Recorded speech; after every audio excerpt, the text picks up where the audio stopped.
Other types of memorabilia include trophies, ephemera, boots, balls. Trophies usually don't find their way onto the market, so when they do, and if they're of particular significance, they are very valuable, as is this trophy that I included the FA Cup trophy from 1896, which sold at Christie's in 2005, and that sold for nearly $1 million.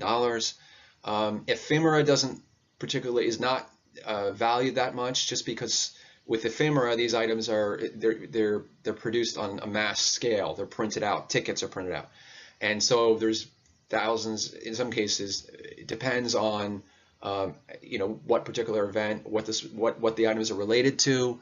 There could be hundreds or thousands of these items that are out there, and again, as I said, they're not worth that much. I have some ticket stubs for the 1994 World Cup, and they're not really worth much. They're ripped, they're folded. Those that are unused are certainly worth more, as we see here. Excuse me. This is a ticket from the 1966 World Cup, which England won, and at Wembley. This is for the final. This was unused. This is basically in mint condition, and this sold for almost $500 at Christie's. And you can see such a notable event, such an important event. This item from that event is in fantastic condition and about $500, so we're not looking at a whole heck of a lot of money. Now we're getting into signed boots and balls, and these items are not worth as much either, unless it is a matched used boot or ball. You're going to be looking at about $100 for these particular items. Sometimes we find some outliers. Sometimes we find items that are sort of collector's editions or special editions that the player might sign. They might not have used that particular item, but they put it out there, maybe even for charity. So be careful sometimes when you see values online as well. Sometimes these values are related to a charity auction, and people tend to spend a little bit more if it's for a charity auction. It's not a true reflection of what's going on in the market. The boot here, this is a Lionel Messi signed Adidas gold colored boot, which sold for about $900. I think that was on eBay. We see to the right, we see Lionel Messi signed New Balance boot, which sold for $60. If you're a collector, you know the reason why. The New Balance boot, it's not great to look at. It's also New Balance. Lionel Messi wears Adidas. It doesn't match. It's not valued that high. Boots in general don't do very well because they don't age very well. They're not great to look at, especially the more modern boots, which can have very bright colors. They're made out of plastic. The plastic cracks, it fades, it doesn't look great. The same thing for balls. Balls, the signatures fade. Sometimes they're not kept well. I have a football here signed by members of the 1989 Liverpool squad, which famously lost to Arsenal the last game of the season. And this ball is actually, it's fairly deflated. The bladder has dried out. I didn't keep it in great condition. My kids kicked the ball around a little bit, but I think this was given to me a gift by my father. I think he spent about $100 on it at an auction, and in its condition now, it's probably worth half that. A new ball or a ball in better condition than this can probably sell for about $150 to $200 at most. There are a lot of these out there. So that's just a general overview. Certainly you might find balls that are worth more. But again, when we're dealing with these prices, I'm giving you general averages, ballpark figures. Certainly you can come to me and post something online and say, hey, listen, I found something that was worth $1,500. Your prices are off. Well, I'm looking at averages. So that's why I'm using, that's where these values are coming from. Now, the last type of collectibles we're going to be looking at toys and oddities. And these are things that can bring a lot of money or just not much at all. Toys, there are collectors who specialize just in toys alone. So there's a bit of overlap with toy collectors. So foosball tables, pinball machines, wind-up toys from the 1920s and 30s, tin toys. Football collectors usually, soccer memorabilia collectors don't usually collect those things. Sometimes they do just to complete their collection, make a diversified collection. Here we see a foosball table that sold for a couple $1,000s at an auction house in Germany a few years back, and then pinball machine, I think, which sold for $1,500. those are sort of the higher end for this particular this category. We see oddities on the lower portion of this slide. This was a keychain that had inside of the keychain, it had pieces of grass from White Hart Lane before White Hart Lane was demolished. Inside the cockerel, the Tottenham symbol, and that sold for $30 on eBay recently. They produced a lot of those, probably hundreds of them.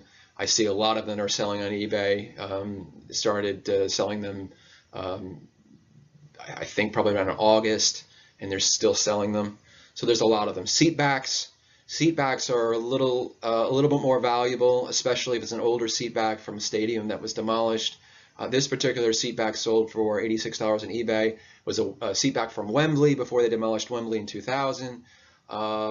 Wembley had old wooden seats. Wembley was a very old stadium for the 1920s, and so collectors sort of snatched these up. Not every seat went on the market, not every seat back, but again, you're dealing with 75,000 seat backs. I think Wembley seated about 75,000. It went through different capacities during the years. It was much more earlier when there was terrace seating. Wembley, I think at a few matches might have been able to get in a couple, 100,000 people at one point. But anyway, just to give you an idea, there are a lot of seat backs that are out there, and you can see there's a sticker, a decal that somebody stuck up on there. It says "Play Up Pompey," and that was probably put up there by a Portsmouth fan. Pompey is the nickname for Portsmouth, the club in Portsmouth, the main club in Portsmouth. And this particular seat was, it was the listing for this sale, the listing for this particular item was billed as a seat that was in place during the 1966 World Cup final. That's true. It was also in place for a lot of other events as well. Since we're dealing with sports memorabilia, it's important to know about the players. Who are the players from different eras that make collecting what it is, and who are the players that drive value? And as we can see here, I've basically in this slide I've divided this out into 4 periods. Memorabilia that is exceedingly rare and valuable. This is museum grade quality items and memorabilia, things that you'll find at Sotheby's and Christie that might sell at Sotheby's and Christie's. Anything before the 1960s that is very, very rare. Boots and balls, signed shirts. I used Di Stefano and Ferenc Puskás as players from that particular era, and these items are going to be worth a lot of money. The next category, or the next level, rare and valuable items at number 2, and these are players such as Pele and Maradona, 1960s to about the 1970s and early 1980s. I threw Maradona in there, even though he might be in more of a 3, just because he sort of is in that period. These are rare and valuable items. They're not as rare. You can find plenty of Pele shirts, plenty of Maradona shirts, both signed, that are available, that you can find, but they're valuable and they can be worth a lot, and they can sell for very, very high prices at very good auction houses. The next level, number 3, not rare but valuable. These are players that sort of I grew up with. Roberto Baggio, Zinedine Zidane, and then even up until now, the Messis and the Ronaldo. And the next few years, these players are going to be retiring if they haven't already. And these items are not very rare. You can find them online. They're pretty much all over, but there's some value there. There can be a lot of value. You're not really going to find a Lionel Messi or a Ronaldo shirt signed at Christie's or Sotheby's unless it's like incredibly exceptional, like it was a match-worn shirt, from a cup final or something else of historical significance. The next level we have number 4, and this is basically today forward, the young players as well, the Kylian Mbappe's, the Marco Insensio's, the Jadon Sancho maybe as well. These are the players that are that have a bright future ahead of them, most likely, but you don't really know for sure. An injury could happen, God forbid. Something else could happen. Maybe their form falls off. Maybe they get disillusioned. Maybe they just, or they become great. So there's a little bit of a risk there. There's some gamble there. So with these, collectors should just be careful. Don't spend too much. And the prices are not that high. You can find a Kylian Mbappe match-worn shirt for $150. You have to look, but you can find them. The value for these players will probably, you probably have a pretty good idea today. With social media and with information so widely available, it's easier to make better choices than maybe in the past. It's also, in some cases, easier to make bad choices. So you really got to look at the information, look at the data, think of yourself as a scout or as a student of the game, know what's going on before you collect.